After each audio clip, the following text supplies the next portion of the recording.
Como estruturar uma apresentação em 5 passos? Fala DS, meu nome é Meigron, eu sou cientista de dados sênior. Seja muito bem-vindo a mais um vídeo da comunidade DS. Nesse vídeo aqui, eu quero mostrar para você como que você deve estruturar uma apresentação para mostrar os resultados do seu trabalho. Então se inscreve no canal, deixa o seu like para saber se você gosta desse tipo de conteúdo, onde eu trago dicas mais técnicas que podem ajudar no seu trabalho diretamente, tá? Estou reunindo profissionais que têm interesse pela área de dados e querem crescer profissionalmente também. Então se você tem interesse nisso e quer fazer parte de um grupo unido e formar uma rede de apoio profissional para aproveitar as melhores oportunidades e aprender com a experiência dos outros, entra para nossa comunidade. Depois de ver esse vídeo aqui, confere os links na descrição, tá? Nesse vídeo desse eu quero mostrar como que você deve organizar uma apresentação para mostrar os seus resultados. Muitas pessoas organizam uma apresentação de uma forma não tão eficaz assim, porque elas acabam seguindo a mesma estrutura que elas usam para construir a solução.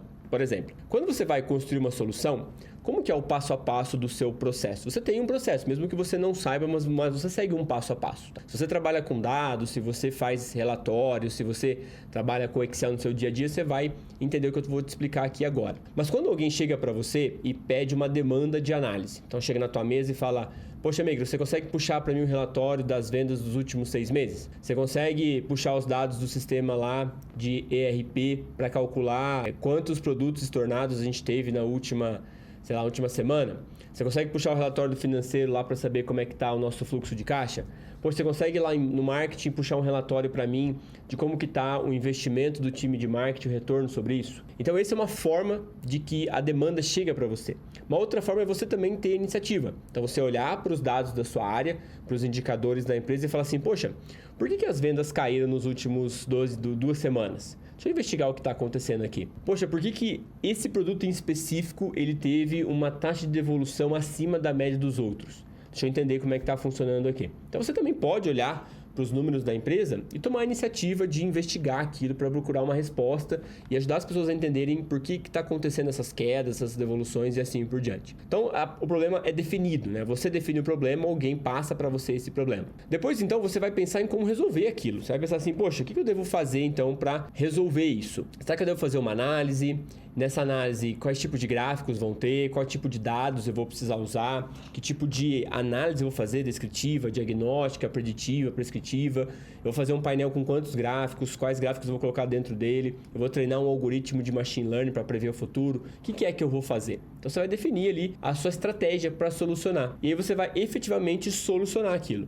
Você vai baixar os dados, vai fazer a análise, e aí você vai puxar todos os dados envolvidos, fazer conexão, jogar no Excel, fazer uma limpeza, depois colocar no Power BI ou fazer a apresentação ali dentro do Excel mesmo. Então você vai desenvolver a sua solução. Só que no desenvolvimento dessa solução você vai acabar enfrentando alguns problemas. Nem sempre os dados que você exporta das plataformas estão limpos. Muitas vezes está faltando dado no passado. Então você puxou um histórico de 6 meses e descobriu que o segundo mês está vazio. Ou tem uma coluna que tem pouquíssimos números e aí você tem que decidir se você vai jogar a coluna fora ou se você vai completar as linhas. Tem dados que você gostaria de analisar, gráficos que você gostaria de fazer que não estão no sistema, não estão sendo capturados no sistema. Então, obviamente, nunca vai vir perfeito do jeito que você gostaria. Então, você vai ter que fazer várias considerações para poder resolver aquele problema, construir aquela solução. Então, você vai considerar, por exemplo, remover aquela coluna que tem pouca informação. Você vai considerar um outro tipo de gráfico porque a informação que você gostaria de ter não está disponível. Os dados estão muito bagunçados, o histórico está cheio de buraco. Então você vai fazer várias considerações para chegar nessa solução. E aí depois você vai resolver efetivamente e apresentar o resultado. Então fala: olha, cheguei nesse painel aqui, esse aqui é o gráfico, esse é o motivo do porquê as vendas caíram. As vendas caíram porque parte das vendas vem das lojas físicas e partes do site. As lojas físicas mantiveram a mesma média de vendas, mas as vendas do site caíram. E elas caíram porque houve uma diminuição de visitas no site. Essa diminuição de visitas no site aconteceu porque o investimento de marketing diminuiu. Então você vai investigando ali para entender o que pode ter acontecido. E aí você faz uma conclusão. Portanto, as vendas caíram devido à diminuição do investimento de marketing. As pessoas vão entender por que houve a diminuição do investimento de marketing e vão tomar uma ação para fazer alguma coisa. Mas o papel aqui é mostrar o que está acontecendo. Quem vai tomar a decisão sobre o que fazer são os nossos líderes, que ganham mais do que a gente e é muito mais justo. Então, quando você vai comunicar isso numa apresentação, você tende a repetir o processo que você usou para construir a solução. E aqui que está o erro. Geralmente, quando a pessoa não participou da construção, ela vai ter dificuldade em entender o que exatamente ela tem que aprender daquilo que você está transmitindo. E aí vai ficar muito vago para ela. Principalmente se as pessoas que estão assistindo a sua apresentação forem líderes, forem dos donos da empresa, forem o CEO ou C-Level. Você vai ter dificuldade em passar a informação para essas pessoas, porque elas não estão interessadas em código, em gráfico, forma como você fez. Isso é coisa nossa, assim. A gente que gosta de código, linha e análise, eles são preocupados com retorno financeiro. Eles querem saber o quanto que o investimento feito vai retornar, o quanto foi gasto, o quanto está sendo faturamento. É isso que eles querem saber. Eles não estão preocupados com a ferramenta ou a forma como a gente fez. Portanto, você tem que modificar um pouco a tua comunicação para atender esse público. Então, o que você vai fazer? Você vai basicamente trazer o resultado final à frente. Então, você vai apresentar o problema, dar o contexto ali geral, porque você não consegue garantir que todo mundo sabe o porquê você fez aquela análise, então dá um contexto. E aí você já mostra o resultado final. Fala, olha, o resultado final é esse. Agora eu vou mostrar como que eu cheguei até aqui. E aí você, então, mostra a solução desenvolvida.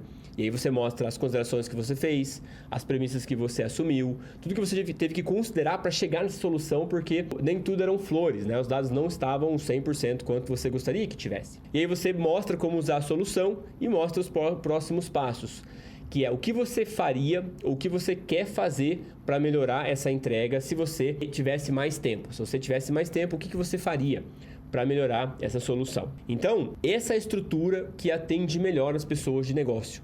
Você vai primeiro mostrar o problema e já mostrar a solução. As pessoas já vão ver o que elas têm que absorver daquela apresentação, e quem ficar com você é porque eles querem ver como é que você chegou ali, quais considerações você fez. E com isso, eles vão também ter mais informação para tomar melhores decisões. Então, esse é o resultado. Esse formato aqui, ele é o formato chamado pirâmide de comunicação, que você começa colocando a informação principal no começo e depois você vai abrindo com informações mais sobre o processo e não do resultado. E para cada um desses passos aqui, você pode responder algumas perguntas, que é a forma como eu gosto de fazer. Então, antes de fazer uma apresentação, eu monto um pedaço de papel, um caderno ou um arquivo no Notion como esse aqui, e eu escrevo o que eu quero colocar no slide. Tá? Nunca faça a apresentação direto no slide. Por quê? Porque sempre a solução ela tem duas complexidades ou duas dificuldades. Primeiro, a dificuldade da comunicação por si só. Então, o que eu vou falar, a ordem que eu vou falar, o exemplo que eu vou dar, a gráfico que eu vou colocar. E tem o problema da ferramenta. Como é que eu faço tal transição? Como é que eu coloco os dados? Como é que eu coloco imagens? Então, se você fizer tudo junto, você está lidando com duas complexidades. Da comunicação e a da ferramenta. Então, separa. Lida primeiro com a comunicação. Monta o que você vai falar, sequências, palavras. Depois você lida como fazer na ferramenta. Separa as coisas da sua vida, vai ficar muito mais fácil. Vai perder muito menos tempo no trabalho. Então, dentro da primeira parte, que é a parte de apresentação do problema, a ideia aqui é você apresentar o problema de negócio, certo? Então, qual era a dificuldade, a dor da pessoa ou do time ali que motivou a construção dessa solução que você vai apresentar? Faz uma descriçãozinha breve do contexto. Geralmente, procure responder essas 3 perguntas. Qual que é a situação atual da pessoa ou do time que tem essa dor ou dificuldade? O que as pessoas estão fazendo para contornar esse problema? Por que a solução atual é ruim e para o time e para o negócio, e quais são os malefícios?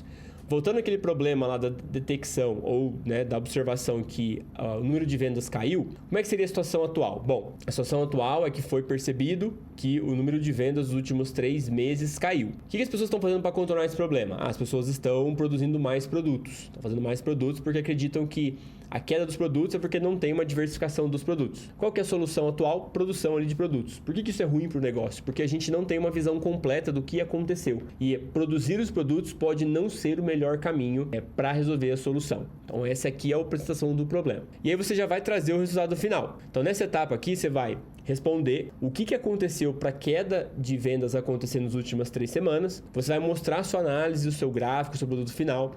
Pode ser gráfico, pode ser painel, pode ser uma automação que você fez para diminuir o número de tarefas, pode ser um processo que você melhorou. E sempre que for possível, coloque a expectativa de resultado financeiro. Coloque o quanto aquela automação, aquele insight é esperado retornar em termos de dinheiro, de finanças. Você vai colocar ali no próximo slide. E aí você vai então montar um slide da solução desenvolvida. Aqui você vai mostrar realmente as etapas da solução, os insights obtidos, o desenvolvimento e assim por diante. Deixa claro as premissas usadas para construir a solução, ou seja, escreva as considerações que você usou para fazer a análise. As pessoas sabem que os dados não são perfeitos, que tem muita coisa para considerar para poder chegar no resultado. Mostre a solução funcionando, mostre o gráfico, mostre como que a pessoa vai usar aquilo e mostre o resultado ali diretamente, depois complementa aquilo. Então, e os insights que você trouxer precisam ser acionáveis, ou seja, a pessoa precisa bater o olho ali e conseguir tomar uma decisão de imediato. Evite trazer curiosidades, responder curiosidades, porque isso não é acionável. E aí você explica como usar a solução. Então, olha, essa solução vai ficar nesse link, você vai ver esse gráfico quando você clicar. Então, você consegue acessar por esse lado, assim, assim, assado, e consegue tomar a decisão baseado nisso. E os próximos passos, explica o que você pretenderia fazer se você tivesse mais tempo. Então, escreva ali em bullet points o que você gostaria de fazer. E aí, como que você vai fazer isso na prática? Você vai, então, escrever isso num bloco de notas. Então, você vai colocar aqui, por exemplo, a apresentação do problema e vai colocar os slides aqui. E aí, por exemplo, o primeiro slide é o título e subtítulo. Beleza. Então, o título, painel de vendas, subtítulo, como foram os pedidos nos últimos meses da empresa. Depois, no slide 2, problema de negócio. Aí você escreve o texto, tá? Escreve o texto num pedaço de papel e depois vai para a ferramenta, separa as complexidades. Então escreve no slide 2 o problema de negócio, depois escreve no slide 3 o resultado, que já é na sequência, coloca ali em bullet points. E aí a transição, quando você vai falar assim, claro, o painel de vendas vai funcionar desse jeito.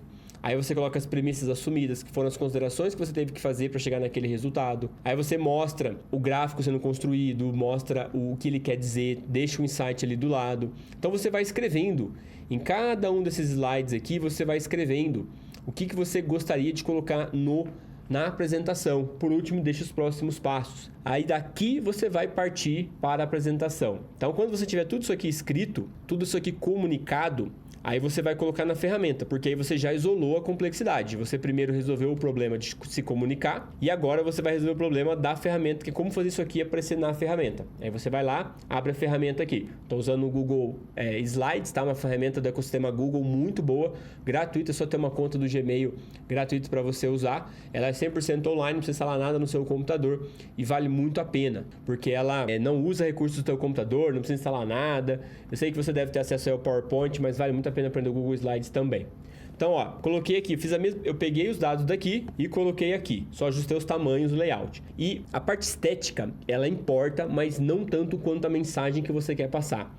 Então, é muito melhor você fazer alguns slides clean, desse jeito aqui, tá? Bem direto, respeitando margens aqui à direita, à esquerda, superior e inferior, do que colocar um monte de coisas bonitas aqui que pode ofuscar a mensagem principal. As pessoas podem ficar prestando muito mais atenção na beleza do gráfico do que na informação que ela realmente passa. Então se preocupe primeiro em passar a informação, depois você pinta os slides aqui, coloca as coisas que você quiser, tá? Então olha só como que fica. Você vem aqui, clica em apresentar o slide e aí vem, ó, painel de vendas, como foram os pedidos dos últimos meses da empresa. Bom, o problema de negócio é o seguinte: para tomar essa decisão estratégica, a eTotal precisa entender melhor o histórico de seus números de pedidos. Os líderes da empresa precisam entender como foram os pedidos nos últimos meses da empresa, para poder conseguir tomar uma decisão com mais confiança. Resultado: a tendência geral dos pedidos é crescente entre janeiro de 2017 e agosto de 2018. O único ponto de atenção é que o crescimento durante o ano de 2017 e a estagnação em 2018. O painel de vendas é desse jeito. Eu assumi algumas premissas para fazer essa análise. Então, eu analisei dados que compreendem aí um histórico de pedidos de janeiro de 2017 a agosto de 2018 e foram removidos os pedidos com 100% de cupons e brindes. A tendência que nós notamos na nossa análise foi a seguinte: a tendência de pedidos é crescente entre janeiro de 17 e agosto de 18, como sugerido aqui no gráfico. Em 2017, a diferença de mais de 300 pedidos entre os números de pedidos do início e final do ano. Em 2018, a diferença é de menos 50 pedidos entre o número de pedidos entre janeiro e agosto. Ou seja, em 2017, se você contar janeiro e dezembro, você tem um crescimento de 300 pedidos. Mas em 2018, se você comparar janeiro e agosto, aí você tem uma diminuição de menos 50. Então, ou seja, aquele resultado que eu apresentei no começo 2017 cresceu, depois 2018 estagnou, ou seja, manteve o mesmo patamar mês a mês. Os pedidos por categoria. Líderes de pedidos, com mais de 300 pedidos cada. Cama, mesa e banho, esporte e lazer. Depois você tem a sequência de outros pedidos que foram acima de 200, depois acima de 100, como diz o gráfico aqui do lado. Percentual de vendas por categoria. Então, a concentração no mês de janeiro de pedidos de cama, mesa e banho. Então, em janeiro, cama, mesa e banho é o laranja. Depois dessa barra laranja, você vê que ela vai diminuindo ao longo do tempo, porque a grande concentração desse pedido aqui está no primeiro mês. A gente poderia até ter tirado também os percentuais aqui, para ficar um pouco mais claro visualmente, mas o mais importante é a variação do tamanho dessas barras ao longo do tempo. A gente poder ver a sazonalidade dos pedidos e o quanto que percentualmente cada um deles corresponde para o resultado final da empresa. O 80-20 aqui dos produtos, né? Então 80% dos pedidos estão concentrados em 20% das categorias, que são cama, mesa e banho, beleza, esporte, lazer e assim por diante. Então, o gráfico azul, ele mostra a quantidade de pedidos em ordem decrescente. E o vermelho é um acumulado de pedidos. Então, eu vou acumulando os pedidos feitos nas categorias e aí eu olho aonde 80% dos pedidos são feitos. Quais são as categorias? As 20 categorias que correspondem a 80% dos pedidos. Na verdade, não é 20 categorias, é 20% das categorias, tá? Corresponde a 80% dos pedidos. E aí eu faço uma concentração de clientes e vendedores por estado, para trazer um insight aqui de que clientes estão concentrados na região sudeste, enquanto vendedores se concentram no estado de São Paulo. Então, o país todo compra de regiões concentradas no sudeste. O que a gente podia fazer é ter vendedores em outros estados também, já que existem compradores em outros estados. Próximos passos: entender as possíveis causas da estagnação do número de pedidos em 2018 e investigar produtos que geram mais pedidos dentre os top 3 categorias. Propor um plano de expansão do número de vendedores para outros estados. Certo? Então essa aqui seria uma apresentação, fiz um pouco rápido aqui por causa do tempo, mas ela é tão simples quanto parece. A apresentação ela não pode ser uma muleta para você, ou seja, você tem que olhar, ler e falar. Ela tem que ser um complemento da sua fala. É mais importante a tua fala e não a apresentação. Então a apresentação ela é um apoio para você se lembrar do que dizer. E se ela estiver na sequência correta, vai ficar muito fácil contar essa história para as pessoas, certo? Esse aqui é um resumo da aula do Programa de Aperfeiçoamento Profissional da Comunidade DS, que você tem acesso gratuitamente quando você se torna membro. Então o link da afiliação está na descrição desse vídeo. Faz parte e acompanha o desenvolvimento de projetos como esse aqui.